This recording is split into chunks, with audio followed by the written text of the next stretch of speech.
Il se faisait appeler le sniper de Daesh.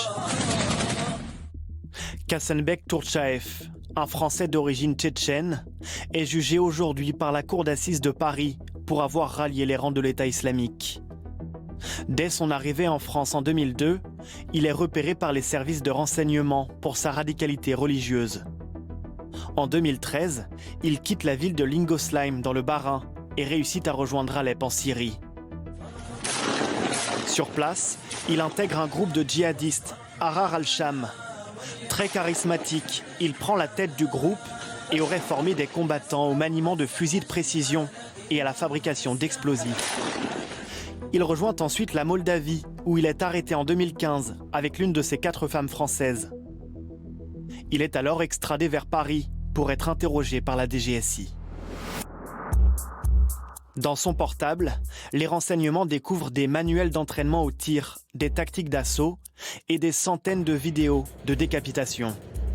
Il est aujourd'hui jugé pour participation à un groupement terroriste. Or, il est très difficile pour la cour d'assises de prouver son implication au sein de l'État islamique. Il convient de juger quelqu'un sur ce qui est avéré et non pas sur un fantasme. Et il convient donc finalement que les magistrats, et mon client a toute confiance dans la justice française, statuent sur ce qu'il y a d'avéré dans le dossier. Alors comment la justice française peut-elle juger efficacement les djihadistes en l'absence de preuves? Quand nous sommes dans notre pays ou dans un pays où il est aisé de faire venir un certain nombre de témoins, ça se fait naturellement. Quand c'est sur un territoire de guerre, obtenir des preuves, faire venir des témoins, c'est toute une organisation qu'il est beaucoup plus complexe de mettre en œuvre.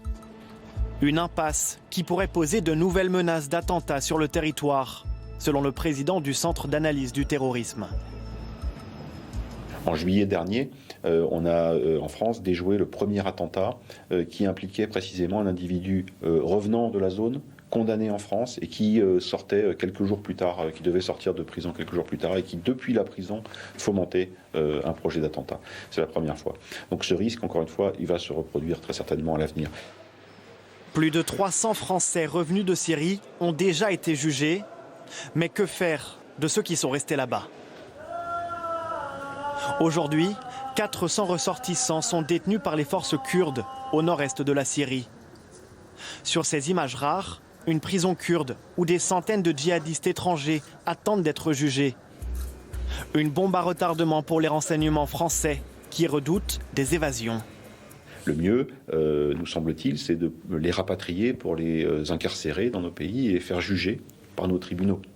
Évidemment, parce que certains d'entre eux, non seulement ont combattu sur zone, se sont livrés à des exactions, d'autres encore ont participé à la planification, à la préparation d'attentats qui ont été perpétrés en Europe. Donc il est très important de ne pas se priver des preuves que détiennent ces individus. Dans ces cellules, perdues au nord de la Syrie, il serait une centaine de combattants français partis rejoindre les rangs de Daesh.